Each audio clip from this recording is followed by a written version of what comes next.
Good morning, students. Class 7th. Now we will be doing algebraic expression in which we will be putting the value of the variable in expression. Now let's start with the example which I have done for you. X plus 2, x plus 4, in which we have to put the value of x is equal to 2. So what I did, मैंने 2 को यहाँ लिखा x की जगह. 2 plus 4 is equal to 6. So your answer for this algebraic expression is 6. In the B part, it's written 19 minus 5x square. So 19 minus 5x square means x is equal to 2. So 2 का square is 2 into 2. So 2 into 2 is 4. This we have written here. 19 minus 5. This thing shows that these two numbers are getting multiplied. So 19 minus 20. Your answer is minus 1 because 20 is bigger and has a sign of minus. Now one more example is there in which find the value of the expression in which n is equal to minus 2. So this is the expression 5n square plus 5n plus 2. So we put the value 5 minus 2 square plus 5 bracket minus 2 plus 2. Now when we multiply minus 2 into minus 2, what does the rule says? In integers, when two minus signs are multiplied, the answer is in plus. So we get 4 over here. Here 1 plus 1 minus, but both are multiplying, the answer will be in negative. So here we get 20 minus 10 plus 2. So I minus 20 minus 10 is 10. Then plus 2 is there, we get the answer 12. Now let's start with exercise 12.3. Find the value of given expression when m is equal to 2. Now let's do that. M is equal to 2. M minus 2. So I have to put 2 over here. Minus 2. 2, 1 plus 2, 1 minus 2. Answer is 0. Now in this one, minus, I put 2 here. 9 minus 10, the answer is minus 1. This way we have to do. Now 3, 2 square minus 2 into 2 minus 7. So 2 square is 4, since it is a positive, no issue of minus sign.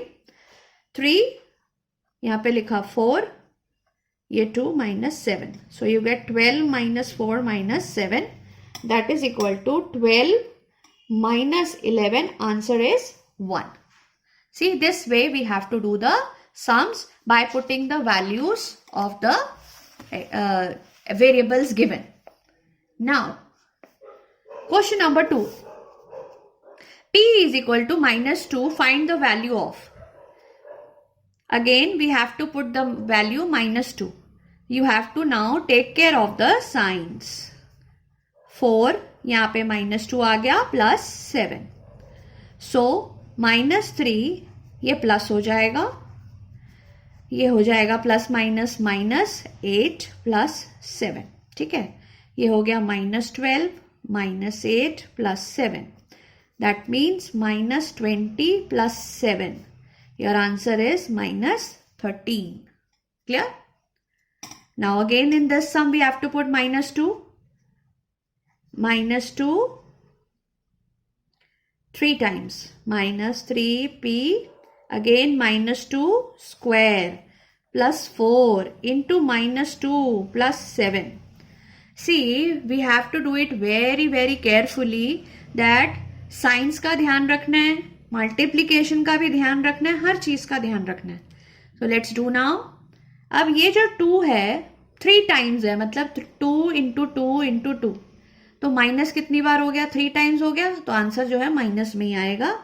-2 into -8 -3 into 4 क्योंकि 2 बार है, plus ये वही रहेगा। अब हम इसको solve कर लेंगे। 2 माइनस है, मल्टीप्लाई हो रहे हैं तो पॉजिटिव हो जाएगा 16।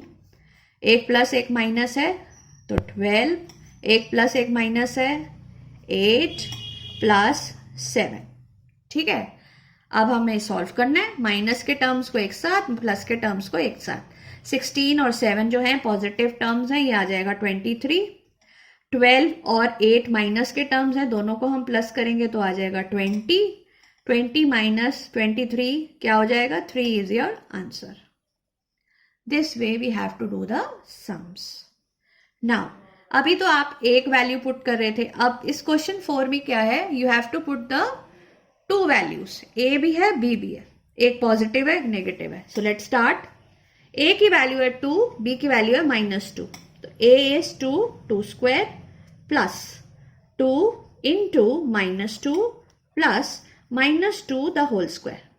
ठीक है, अब इसकी वैल्यू होगी 4 प्लस माइनस माइनस हो गया तो -4, इसकी माइनस माइनस है क्योंकि 2 माइनस है तो प्लस हो गए +4। सो एक +4 है एक -4 है, कट हो गए, आंसर आ गया हमारा 4। This way we have to do the sums. I hope you have understood. Let's do now question number 6। Question 6 क्या कहता है? क्वेश्चन 6 कहता है पहले सिंप्लीफाई करो एक्सप्रेशन को, फिर वैल्यू डालो। तो हमने क्या करना है? पहले हम चलो एक्सप्रेशन को सॉल्व करते हैं। Let's start now. It's given x plus 7 plus 4 bracket 4 minus 5. Again 7 plus आपने ये लिखा, उसके बाद ये 4 जो है इसके साथ पूरे के साथ मल्टीप्लाई हो रहा है तो 4 इंटू एक्स इज 4x, ये इज -20, 4 5 और 20 है, एक प्लस एक माइनस है तो -20 आ जाएगा। अब मैं लाइक टर्म्स को इकट्ठा कर देती हूँ तो मेरे पास ये आ जाता है 5x - 13। ये मेरा टर्म हो गया। मुझे कहा गया x की वैल्यू कितनी है? 2, तो मैं 2 की वैल्यू डाल लूंगी यहां पर। तो 10 - 13 is equal to -3 is my answer. Same way हमें ये पार्ट भी करना है। अब यहां पे भी सॉल्व करेंगे पहले। 4 into 8, 2 into 4 is 8x -4 plus 3x plus 11। ठीक है, अब 8x प्लस 3x -4 प्लस 11, ये तो प्लस हो गए 11x, ये माइनस होगा क्योंकि एक प्लस है एक माइनस है तो आ गया +7। अब वही है 2 की वैल्यू डालनी है तो 11 को 2 से मल्टीप्लाई किया, 22 plus 7, answer is equal to 30। चलिए क्वेश्चन 7 क्या कहता है? क्वेश्चन 7 कहता है simplify this expression and find the value. अब 3 वैल्यूज आ गई, मतलब उन्होंने दी हुई है, मैंने जो एग्जाम्पल लिया उसमें 2 ही हैं। सो हम पहले इसको सिंप्लीफाई कर लेते हैं। अब 2a है, एक इधर a है, तो पहले लाइक टर्म्स इकट्ठे कर लो। ओके, 3a - 2b -9, ये हमारा टर्म आ गया। वैल्यू a की क्या है? -1। 3 इंटू -1 -2 -9, ये हमने सारी वैल्यूज पुट कर ली। अब हम इसको सॉल्व करेंगे। ये आ गया -3, ये हो गया +4 -9। अब सारे नंबर्स आ गए, अब हमें सॉल्व करना है। माइनस माइनस के टर्म प्लस हो गए, 12 बन गया +4। Your answer is -8।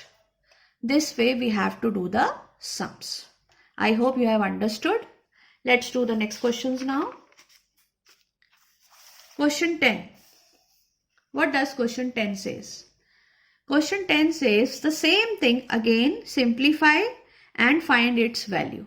See, 2a square plus 2ab plus 3 and minus ab. Now I'll take the like terms together. One like term is there. 2 में से 1 गया 1, क्योंकि बड़ा 2 है इसलिए प्लस ए बी आ जाएगा +3। ये मेरे टर्म्स आ गए। अब मुझे क्या करना है? इनकी वैल्यू डालनी है। ए की वैल्यू है 5, बी की वैल्यू है -3, तो मैं ये कर रही हूँ। 2 5 स्क्वायर प्लस 5 इंटू -3 प्लस 3। 5 5 का क्या होता है? 25 पॉजिटिव है, तो 2 इंटू 25 आ जाएगा, यहाँ पे -15 आ जाएगा और यहाँ 3। ये क्या हो गया 50 -15 प्लस 3, तो आपका आ जाएगा 53 -15। हाँ जी, 13 में से 5 गए, कितना होता है 8। यस, और यहाँ पे 4 में 38, तो पॉजिटिव नंबर है क्योंकि 53 बड़ा है। Answer is 38। I hope you have understood this sum. In this exercise, you have to do all the sums. Okay, class? Thank you. Using algebraic expressions in formulas and rules. As you know, we have already studied that in geometry, we are using variables. अगर आपको याद हो, मैंने आपको square का perimeter, square का area, फिर मैंने आपको रेक्टेंगल का पेरीमीटर, रेक्टेंगल का एरिया सब कुछ बताया था कि सब में वेरिएबल्स यूज होते हैं। जैसे स्क्वायर का पेरीमीटर क्या होता है 4 इंटू साइड, 4s लिखते हैं हम। जैसे रेक्टेंगल का पेरीमीटर क्या होता है 2l प्लस 2b, है ना। तो इस तरह से अब हम यहाँ पर और देखते हैं पेरीमीटर ऑफ इक्विलैटरल ट्राइंगल क्या होता है। पेरीमीटर ऑफ इक्विलैटरल ट्राइंगल, इस 3 ट्राइंगल में कितनी साइड्स होती है 3 लेंथ होती है ना। तो 3 लेंथ्स में क्या होगा 3 साइड्स हैं ऐसे, तो 3l, क्योंकि वो रेगुलर है, 3 साइड्स इक्वल हैं तो आंसर आ गया 3l। इसी तरह से perimeter of a square, square में क्या होता है 4 साइड्स होती हैं, चारों साइड्स इक्वल होती हैं, है ना। फिर पेंटागन हम लेते हैं, पेंटागन क्या होता है 5 sided figure. Okay, 5 sided figure में क्या होता है, अगेन हमारे ये 5 रेगुलर जो वर्ड आता है इसमें क्या होता है कि all the sides are equal, तो 5l आ जाएगा। Now area of a rectangle L into B, again the same thing, आप वेरिएबल यूज कर रहे हैं। Area of a square that is S into S, square. Area of a triangle, triangle is half into base into height, half into base into height, that can be written as BH minus divided by 2। Now आपने starting में पढ़ा था patterns, class 6 में भी पढ़ा था, मैथस्टिक्स से हम पैटर्न्स बनाते हैं। सपोज मुझे U बनाना है, तो U का पैटर्न में मैं कितनी मैस्टिक्स यूज कर रही हूँ 3। तो मुझे जितने भी U बनाने हैं उसमें मुझे 3 के साथ N की जगह जितने मुझे U बनाने हैं वो वैल्यू मैं डालूंगी। ठीक है, L12.4 इसी पर बेस्ड एक्सरसाइज है जो आप अभी देखते हैं। Now let's see. Observe the following patterns of digits made from the line segment equal length. You will find such segment digits on the display of electronic watches and calculations. अगर आपने देखा हो कई जगह पे वो डिजिट्स जो हैं इलेक्ट्रॉनिकली जो हैं वो पार्ट्स लाइन सेगमेंट से बने होते हैं। अगर आपके पास बुक है आप देखिए, उसमें वहाँ बड़ा अच्छा उन्होंने बनाया हुआ है 6, 4 और 8। जैसे 6 मैंने ये बनाया, 4 उन्होंने ऐसे बनाया हुआ है 1, 2, 3 एंड 4, और 8 ऐसे बनाया हुआ है 1, 2, 3, 4, 5, 6, 7। ठीक है, इस तरह से बनाया हुआ है 8। तो उस पर बेस्ड ये क्वेश्चन है कि कह रहे हैं 6 के लिए हमें कितना चाहिए 1, 2, 3, 4, 5, तो 5n + 1। ठीक है, दूसरा बनाने के लिए। फिर उसके बाद हमें 4 के लिए कितने चाहिए 3n + 1, और 8 के लिए कितने चाहिए 5n + 2। जब हम आगे उनको बनाते हैं तो वो ये कह रहे हैं कि आपको how many line segments are required to form 5, 10 and 100 digits of kinds of 6, 4, 8। तो हमने उसको क्या करना है, ये जो हमें वैल्यूज दी हैं हमें इनको n पे पुट करना है। सपोज 6 के लिए मुझे 5 फिगर्स बनानी है, तो मैं क्या करूंगी 5, n की जगह मैंने 5 डाला, it becomes 25 + 1 that is 26।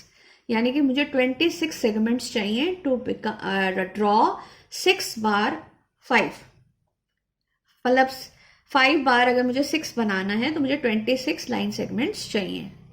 Now same way with the 10 figures, मैंने 10 यहाँ लिखा +1, यू नीड 51 फॉर 100। 5 के साथ n की वैल्यू मैंने 100 डाली and you get 501। In this way we can solve the sum. इसके बाद ऐसे ही 4 के लिए हमें फाइंड आउट करना है, तो मैं क्या करती हूँ 3 के साथ यहाँ पर 5 लिखती हूँ +1, तो ये क्या बन जाता है 15 + 1 दैट इज इक्वल टू 16। फिर 10 वैल्यूज के लिए 30 + 1 that is equal to 31, Then again, what I do for 100? 3 into 100 plus 1. That is equal to 300 plus 1. That is equal to 301. I hope you have understood. You can do this for the 8 also, same way. Now this finishes your chapter of algebraic expression. So please, you have any queries, you can ask me. Do practice all the sums and take care. Thank you.